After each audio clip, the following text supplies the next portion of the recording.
Olá, meu nome é João Henrique, eu sou advogado, empresário e vou bater um papo com vocês hoje sobre vocação profissional. Um tema extremamente importante, né?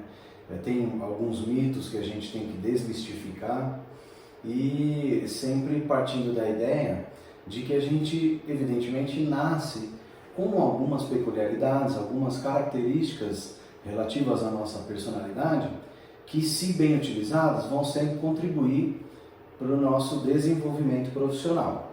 Tá? Eu tenho aqui a minha colinha, eu vou, claro, segui-la para conversar com vocês, mas se eu eventualmente passar, é porque já tratei do tema, tá bom? Então, nós vamos começar explicando para vocês o conceito de vocação profissional, né? Então, a vocação profissional, como eu ia dizendo, é a tendência natural que uma pessoa tem para exercer determinadas profissões, né? De acordo com as suas habilidades, com as suas preferências, com as suas características pessoais e de acordo também com os seus desejos, né? Com o modo que a pessoa quer viver, que muitas vezes está relacionado ao desenvolvimento de uma profissão específica, ou não, tá? Ou de mais de uma, e a gente vai ver lá na frente. Porque a gente tem esse mito de que uma pessoa só nasceu para ser uma coisa na vida, né? Esse é o caminho mais adequado, ou seja, se valer das nossas potencialidades naturais, é o caminho mais adequado para nos facilitar a escolha de uma profissão de maneira adequada, de maneira satisfatória e eficiente. E é evidente que se você tem determinadas características que favorecem o exercício de uma profissão ou de outra, você sempre vai estar na frente, você já saiu na frente, porque você naturalmente é habilidoso para aquela determinada atividade, tá?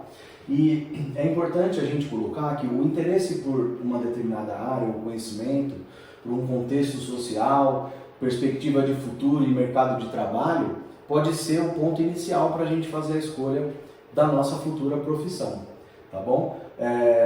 No entanto, escolher a profissão pode ser um grande problema para várias pessoas, né? Porque nem todo mundo tem essa clareza. E aí a gente vai oferecer... Aliás, algumas pessoas têm até dificuldade, e quem já não passou por isso, de identificar quais são as nossas potencialidades, né? Então a gente vai trazer para vocês hoje algumas dicas que podem facilitar esse processo de autoapropriação, de autoconhecimento, para que a gente possa fazer melhores escolhas no futuro, tá? Então, a gente vai começar trazendo para vocês aqui esse desenho que mostra esses diversos círculos e essas intersecções entre eles, né? São exatamente esses pontos de convergência onde eles se apropriam de um pedaço do outro balão para fazer essa conexão com o outro, né? Nesse sentido, a gente está trazendo isso aqui para desmistificar um pouco a questão da cultura da escolha da profissão baseada na vocação, tá? Então a gente tem esses diversos círculos aqui, que a gente vai explicar para vocês, que vem da teoria japonesa, que vai dizer o seguinte: aqui nós temos um círculo que diz que é aquilo que você ama, certo? Aqui é aquilo que é bom, que você é bom em fazer, tá? Aqui é a nossa paixão, aqui é a nossa profissão, e nem sempre esses círculos vão se conversar, né? A gente está tratando do que? Exatamente quais são os mecanismos para que esse meu ponto fundamental de intersecção entre todas as minhas habilidades possa ser a minha profissão, porque nem sempre isso é verdade. Tem muita gente trabalhando em caixa de supermercado, trabalhando em banco e odeia o que faz. Mas é claro, porque as circunstâncias, como a gente colocou lá em cima, ou no slide anterior, as circunstâncias também vão determinar o nosso futuro. Então a gente precisa equalizar todas essas demandas, né? E no centro, quer dizer, a nossa missão, aquilo que o mundo precisa, a vocação, são as diversas demandas envolvendo o que a gente vai fazer da nossa vida. E no centro nós temos o que os japoneses chamam de Ikigai. E aí eu vou ler para vocês o conceito para a gente bater um papo sobre ele, tá? Ikigai é uma palavra japonesa que significa razão de viver, objeto de prazer para viver, força matriz para viver, ou seja, é aquilo que a gente vê no mundo para fazer, né? É bonito isso. Existem várias teorias sobre essa etimologia, ou seja, a etimologia é a definição da palavra, da onde veio essa palavra. De acordo com os japoneses, todo mundo tem um Ikigai, né? Que é aquele centro que a gente viu no slide anterior. E descobrir qual é o seu basicamente é o seu propósito de vida. Descobrir qual é o seu propósito de vida requer uma profunda e muitas vezes extensa busca de si mesmo. Ou seja, a gente vai voltar aqui no que eu estava dizendo para vocês no slide anterior, onde uma das questões que envolvem a gente saber o nosso propósito, saber o que a gente veio fazer no mundo, é, sobretudo, conhecer as nossas potencialidades, né? Então eu vou até passar para o slide anterior, porque aqui a gente vai adentrar num tema que vai envolver exatamente o que eu tenho que fazer se eu tenho dificuldade para encontrar em mim essas potencialidades, né? E uma coisa importante da gente colocar, eu até falei isso para vocês já, é que existem alguns mitos que são relacionados à questão da escolha da profissão, né? E um deles é exatamente aquele de que tem uma profissão certa para cada um, de que você só veio ao mundo para fazer aquilo. Isso é uma coisa errônea. E na verdade, eu imagino, eu estou agora trazendo vivência, tá? Não é exatamente conhecimento teórico. Mas de acordo com a minha vivência, como uma pessoa de quase 40 anos, eu posso dizer para vocês o seguinte, que a gente se reduziu, o ser humano se reduziu a esse tipo de pensamento de que veio no mundo para fazer uma coisa só. E por que isso? Porque vem da cultura das gerações anteriores, daquilo que os nossos pais falaram para a gente, que tem muito a ver com a questão da segurança, da estabilidade.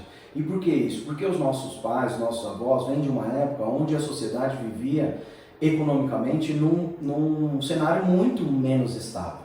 Então, por exemplo, na década de 80 e 70, nós tivemos inflações que variavam diariamente. Então, você perder o emprego naquela época era muito grave. Não se falava nessa questão de você ter uma PJ para você oferecer serviço para alguém. Ou você era funcionário público, ou você tinha a sua empresa, que era muito difícil, ou você era funcionário CLT de uma outra empresa. E se você perdesse, as pessoas trabalhavam 10, 15, 20 anos na mesma empresa, né? Então, nós absorvemos essa cultura da estabilidade, de que você tinha que ter garantido o seu futuro, como se essa estabilidade existisse, quando na verdade tudo isso é ilusão. Não existe estabilidade para ninguém. Porque o que é estabilidade, né? Estabilidade, o quê? Econômica? Porque você pode ser estável economicamente e não ser estável emocionalmente, porque você não faz aquilo que você quer, né? Sem devagar muito, mas é uma verdade. Então, isso é um mito de que as pessoas têm que fazer uma coisa só na vida, ou que elas só servem para fazer uma coisa. Eu, por exemplo, eu sou advogado, eu também sou empresário e também sou músico. Gosto de tocar, gosto de compor e, na minha concepção, isso faz de mim uma pessoa multifacetada e não que eu tenha que escolher uma atividade ou outra atividade, né? E aí, um dos mecanismos que a gente tem para facilitar esse processo de autodescoberta é o famoso teste vocacional, né? Quem já não fez um? Eu fiz, eu era mais jovem, né? Bem mais jovem quando fiz o meu teste, mas de certa maneira, em função de eu já conhecer desde cedo o que eu achava que era uma potencialidade. Então, estou dando exemplo, toda a minha família era do direito, eu respirava aquele ar, eu gostava daqueles embates, da questão jurídica. Ao mesmo tempo, eu sempre toquei, desde os 5 anos, aprendi com meu pai, e aí tocava na igreja, e nunca mais parei. Ou seja, de certa maneira, eu já sabia as coisas que eu poderia aproveitar para explorar essas potencialidades. Mas, às vezes, para algumas pessoas, o tipo de habilidade que aquela pessoa tem não é uma coisa tão latente, tão pujante. E para ela é muito importante fazer um teste vocacional, tá? Então esse teste é indicado para aqueles que ainda não conseguiram decidir qual é a carreira e o que vai fazer. E veja, é lógico que ele é indicado para as pessoas fazerem na juventude, mas nada impede que você faça na sua maturidade, tá? Porque ninguém é obrigado a ficar fazendo uma coisa que não gosta por falta de conhecimento próprio, muito pelo contrário, tá? É claro, não estou recomendando ninguém para mudar de vida, para deslargar o seu trabalho, tudo tem que ser feito com cautela. O primeiro passo, a gente vai ver no slide subsequente, é se conhecer, identificar suas potencialidades, usar esses instrumentos, como é o caso do teste vocacional, é um instrumento de autoconhecimento, para que você possa tomar decisões com maior coerência no futuro, tá? Então, como descobrir qual é a minha vocação? Primeira coisa, autoconhecimento. O que eu sei fazer? Sobretudo, o que eu sei fazer e o que eu gosto de fazer. Porque geralmente, pessoal, quando a gente faz uma coisa que a gente gosta, a gente faz bem. Isso é uma habilidade natural. Você pode achar que ela é divina, que é universal, enfim, seja de onde for, o fato é que a gente nasce com essas habilidades e quando a gente acha uma coisa para fazer que tem conexão com essa habilidade, geralmente a gente faz isso muito bem, tá? Então a primeira coisa é me conhecer. Inclusive esse processo de autoconhecimento é excelente como um controle de ansiedade, uma possibilidade de você compreender aquilo que você quer fazer para a sua vida, o que te faz feliz, tá? Sempre procurar refletir acerca daquilo que a gente gosta de fazer e acha que sabe fazer, tá? Sempre sendo realista, mantendo os pés no chão. Acreditar que sabe não é a mesma coisa que saber fazer, tá? E não existe, claro, nenhuma fórmula mágica que vai indicar pra gente a carreira que a gente tem que seguir. E a gente está vindo desse processo social também, que é a cobrança de a pessoa tem... Gente, uma pessoa de 17 anos é uma criança e ela sai do colégio e é obrigada a escolher aquilo que ela vai fazer pro resto da vida. Eu sou totalmente contra esse tipo de metodologia, mas é o que temos para hoje, né? É o que tem acontecido hoje. Meu filho tem 5 anos, quando ele tiver 17 eu vou continuar achando ele uma criança. E certamente eu olho para mim com 17 anos e penso que eu era uma criança, não fazia a menor ideia do que estava fazendo. Agora você colocar uma pessoa com 17 anos para escolher o que ela vai fazer pro resto da vida dela, infelizmente é o que o mercado cobra da gente. E é por isso que tem tanta gente infeliz no trabalho, tá? Então, claro que não existe nenhuma fórmula mágica que vai dizer pra gente qual profissão que a gente tem que seguir. Então, a gente tem que se utilizar de alguns autoquestionamentos para a gente se colocar dentro de um ambiente que favoreça a gente entender quem a gente é. E quais são as questões que são preponderantes? Qual que é o meu perfil? Quem eu sou? O que eu gosto de fazer? Né? Eu sou extrovertido? Eu sou comunicativo ou não? Sou uma pessoa mais tímida, mais reservada. Eu não posso colocar uma pessoa tímida e reservada para vir fazer uma apresentação dessa com vocês, por exemplo, ainda mais se fosse ao vivo, né? Estou exemplificando, claro, existem sempre exceções, mas para modo de ilustrar aquilo que eu quero colocar para vocês, eu trouxe esse exemplo. Gosta de lidar com pessoas ou coisas? Eu vou escolher uma profissão de gestor de recursos humanos se eu não consigo lidar bem com pessoas? É uma incoerência, né? Quer lidar com o público ou prefere trabalhar reservadamente? Tem gente que adorou esse sistema de home office, as pessoas que são, em função da pandemia, as pessoas que são mais reservadas, que rendem muito mais, inclusive, trabalhando em casa, né? Quer lidar com cálculos ou com humanidades, né? Cálculo vai ser uma pessoa que vai para matemática, para álgebra, talvez para o ramo até de tecnologia. Humanidades são pessoas que são ligadas ao direito, à medicina, à biologia, né? Faça coaching. Claro que o coaching, infelizmente, ainda não é uma ferramenta tão acessível, né? Se paga muito caro para fazer coaching ainda no Brasil, mas é sim uma ferramenta que tem disponível para, possivelmente, até no âmbito do poder público, já deva ter profissionais capacitados para nos direcionar em relação a essa demanda. E o que é o coaching? Coaching vem da palavra coach, em inglês, que significa treinador. O seu coach é o seu treinador. Logo, coaching, esse ING do final, geralmente é treinando, a pessoa que está te treinando, certo? Então, coaching é uma maneira de orientação profissional que vai conduzindo a pessoa para descobrir o que interessa a ela e o que ela quer fazer da vida, quais as expectativas profissionais que ela tem e as expectativas para o futuro dela também em relação ao modo de vida dela, né? No coaching, a pessoa pode usar o coaching como um auxílio para descobrir os recursos internos que ela tem para oferecer para o mercado, né?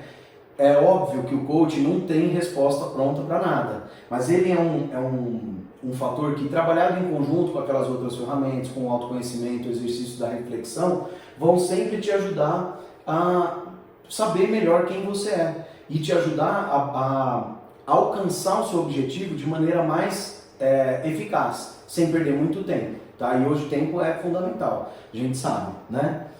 Converse com profissionais formados. Então, eu tenho uma suspeita que eu quero muito ser advogado. Ficar na suspeita sem conhecer a profissão é um perigo. Então, o ideal, porque às vezes a gente cria expectativas irreais acerca de uma profissão. A gente imagina que ela é uma coisa que ela não é. Por quê? Por causa da nossa cultura, porque a gente viu no filme, na novela, o cara com um martelinho no tribunal. E às vezes as coisas são bem mais burocráticas, mais chatas e chatas no sentido de não ser aquela beleza de filme, de novela, e a pessoa pode ficar frustrada. Estou dando exemplo da minha profissão, tá? Porque eu posso falar dela, né? Mas, de qualquer maneira, converse com profissionais formados. Então, se você tem um médico na família e você quer ser médico, pergunte como que é ser médico, para você ver se você vai encontrar na fala da pessoa aqueles requisitos que você foi buscar sobre você mesmo nos tópicos anteriores, né? Pesquisar sobre o curso, né? Então eu quero fazer um curso no Senai, no Sebrae, ou uma faculdade, ou um curso profissionalizante, então eu vou pesquisar sobre ele. Gente, como hoje a gente tem informação disponível, né? Então a gente pode se valer do Google, claro, sempre verificando a fonte, mas a gente pode se valer do Google para buscar informação no sentido de a gente elucidar se aquilo que a gente quer fazer é exatamente aquilo que a gente está pensando que é, porque nem sempre isso acontece, né? Essa dica é muito importante, você ter elementos táteis que são palpáveis, que você possa efetivamente fazer uma comparação, inclusive com outros cursos, né?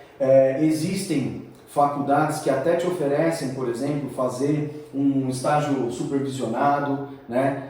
Para que você possa ter maior contato com a prática no decorrer do seu curso, né? E, sobretudo, você tem que buscar as fontes disponíveis do poder público. No site do MEC, do Ministério da Educação, certamente você vai encontrar lá requisitos mínimos para cada curso, o que cada curso tem que abordar, e é o MEC quem vai determinar qual é a temática mínima a ser abordada por cada um desses cursos, tá? E aí, gente, eu vou trazer, para a gente finalizar, três dicas importantes para vocês. Primeiro, a gente tem aqui sites para que vocês possam fazer testes vocacionais, tá? Então a gente tem aqui o guiadacarreira.com.br, nós temos o mundovestibular.com.br e o querobolsa.com.br. Neles todos você vai conseguir fazer um teste vocacional gratuitamente, tá? Então, o teste vocacional é uma ferramenta importante para você se conhecer, tá? Visite sempre feiras, eventos relacionados ao curso ou à profissão que você quer seguir e, sobretudo, estude sempre. Sempre se mantenha atualizado, não pare no tempo, use as ferramentas de informação que eu coloquei para vocês, por exemplo, até mesmo o Google, sempre observando a fonte, para a gente não cair nas fake news, né? Então, sempre observando a fonte, se é confiável, a bibliografia indicada e sucesso para vocês, tá bom?